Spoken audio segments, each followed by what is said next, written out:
Selamat petang dan selamat sejahtera semua. Saya nak ucapkan selamat kembali ke tanah air kepada Dr. Zalina kerana berada di London untuk konvo anak ya. So tahniah lah. So tuan-tuan dan puan-puan, 2 minggu lepas saya sebut tentang dalam satu sesi PDP bagaimana kita nak melihat banding di antara teacher talk dengan student talk. Right? Tapi hari ini kita ambil satu aspek yang lain, iaitu kuasa pujian semasa PDP, the power of praise. How important it is. Banyak buku ditulis dan mungkin tuan-tuan dan puan-puan semasa mengikuti latihan di IPG atau di universiti atau menghadiri kursus pasti mendengar tentang the power of praise. Praise yang kita beri kepada murid-murid kita. Tapi praise ini saya nak katakan tuan-tuan dan puan-puan, tidak hanya untuk murid-murid. Kadang-kadang untuk orang dewasa pun, satu pat on the back pun bagus juga ya. Saya masih ingat, semasa mengikuti pengajian di peringkat sarjana di University of Houston, Texas, one of our professors tu, yang untuk research methods, setiap kali kita hantar assignment, dia akan letak smiley faces. Dia dalam bidang research methods, kalau proposal kita, bab 1 okay, you have 2 or 3 smiley faces. Kadang-kadang setengah smiley face pun dia bagi juga. 2.5. So you know, baca komen apa yang tak kena dan sebagainya. So we all, walaupun dah dewasa semua umur dalam 30-an, bila dapat assignment kembali daripada profesor, kita akan banding-bandingkan how many smiley faces did you get. So perkara the power of praise ini adalah satu pengukuhan, reinforcement yang baik untuk sesiapa pun. Dan banyak kajian dijalankan. Saya banyak baca apa yang diutarakan oleh Freiberg dan Driscoll dalam buku. Memang Freiberg itu adalah pensyarah semasa peringkat masters dulu. He's very knowledgeable dan banyak sebut tentang strategi PDP ya dalam pengajaran. Dan dia setuju bahawa pujian boleh memperkukuhkan lagi respon yang kita harapkan daripada murid. Yang kedua, Flanders mengutarakan dalam kajian yang mereka buat, hanya 1.28% interaksi yang berlaku dalam kelas merupakan pujian. Yang selain daripada itu, memang menyampaikan konten dan sebagainya. Sememangnya kita sibuk, cikgu masuk kelas, kita mengejar-ngejar topik nak habiskan konten, kandungan. Tapi dalam tu kita jangan lupa bahawa bila kita memuji murid-murid kita, yang membawa satu makna yang lain. Dan Goodlad ya dalam kajiannya dapati bahawa sekolah menengah kurang menggunakan pujian berbanding dengan guru sekolah rendah. Kita memang tahu kalau kita pergi kita lihat kelas prasekolah ya, banyak cikgu gunakan praise ya. Itu merupakan satu pengukuhan yang baik. Kalau nak kira pujian yang kita gunakan dalam satu sesi PDP, mudah aja. Rakam menggunakan handphone. Dengan pelajar saya yang keluar untuk latihan mengajar dulu, saya suruh mereka rakam PDP dan lepas tu dengar berapa kali dia ada memuji murid. Bilangan pujian atau kenyataan positif kepada kelas, berapa kali? Yang saya kirakan tu 1, 2, 3, boleh kira berapa kali pujian atau kenyataan positif dikeluarkan kepada kelas. Yang kedua, bilangan pujian atau kenyataan positif kepada murid. Okay, you did very well. Bagus jawapan anda, tapi tak menggunakan nama. Yang ketiga, bilangan pujian kenyataan positif kepada murid dengan menggunakan nama murid berkenan. Itu lebih bermakna lagi. Ali, bagus jawapan anda tadi. Saya suka huraian yang anda buat tadi. Itu semua adalah.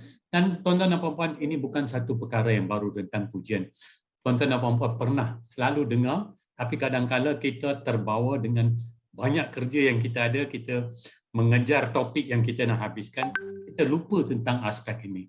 So bagi saya, kalau kita dapat lakukan perkara ini, dia akan membawa satu makna dan menyokong teori-teori yang ada dan falsafah di sebalik pendidikan yang kita selalu mengutarakan. Next please. Ada cikgu yang suka gunakan stiker, ada cikgu yang pergi ke kedai, dia buat chalk dan dia letak chalk di atas ketugasan yang diselesaikan oleh murid-murid. So tuan-tuan dan puan-puan, ada banyak. Kadang-kadang kita rasa okay tu is brief acknowledgement.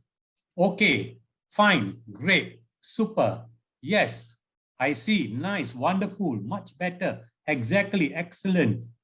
Banyak, ada 75 cara untuk to vary your praise. Keep it up, keep up the great work. Semua ini adalah kata-kata atau pernyataan positif.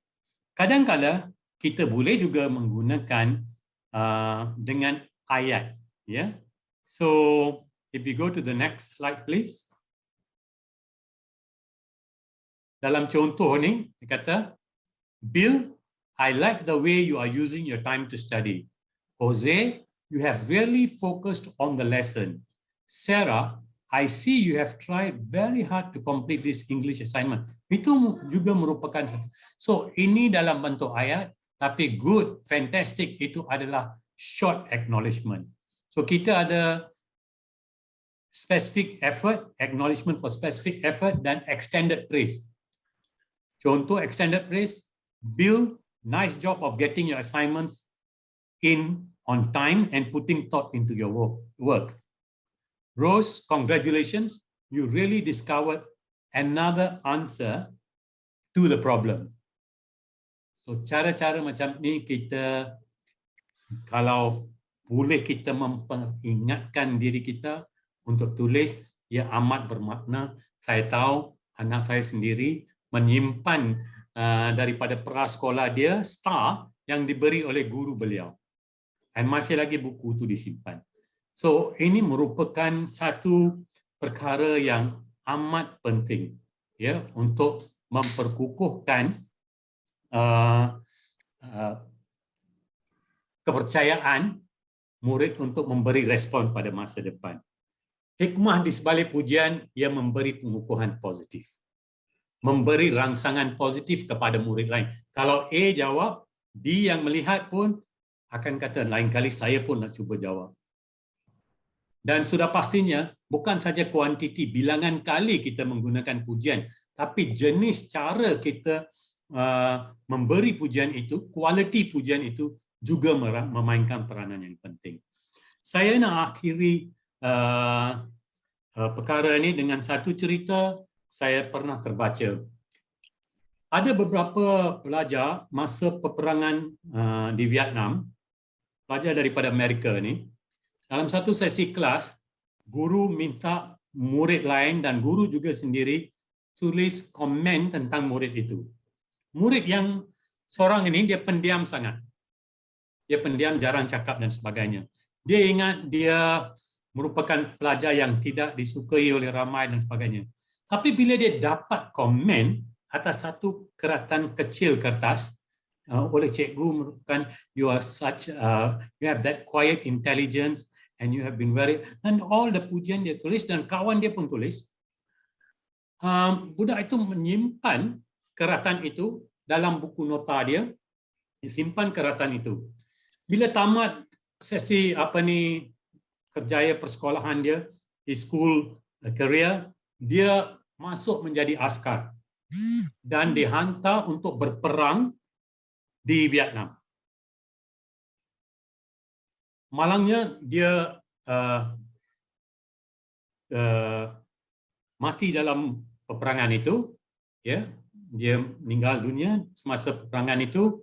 Dan bila jenazah itu dibawa balik ke Amerika dan barang-barang yang ada padanya dibawa, guess apa yang mereka jumpa dalam buku nota? Keratan yang diberi oleh cikgu dia. Keratan yang diberi oleh kawan yang memuji tentang tingkah laku beliau. How meaningful it becomes to an individual. Okay.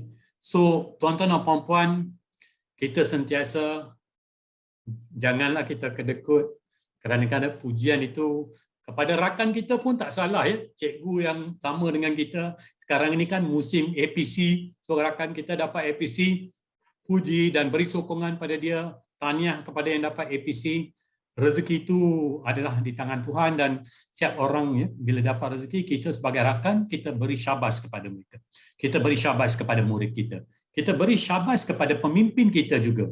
Pemimpin pun perlu syabas dan pemimpin pula perlu juga beri syabas kepada guru-guru mereka. Kita mesti ada satu persekitaran yang harmoni. Baru-baru ini satu kajian menunjukkan the happiest nation in the world is Finland. So, saya rasa di Malaysia pun we are very friendly dan kita pun sentiasa menyokong di antara satu sama lain. So, tuan-tuan dan puan-puan, saya nak berakhiri dengan ayat yang saya selalu bacakan. Buku adalah beban latihan untuk minda kita. Books are the training weights of the mind. Books are the training weights of the mind. Is by a Greek philosopher. So thank you very much. Terima kasih. Balik kepada anda, Puan Zalina, Dr. Zalina.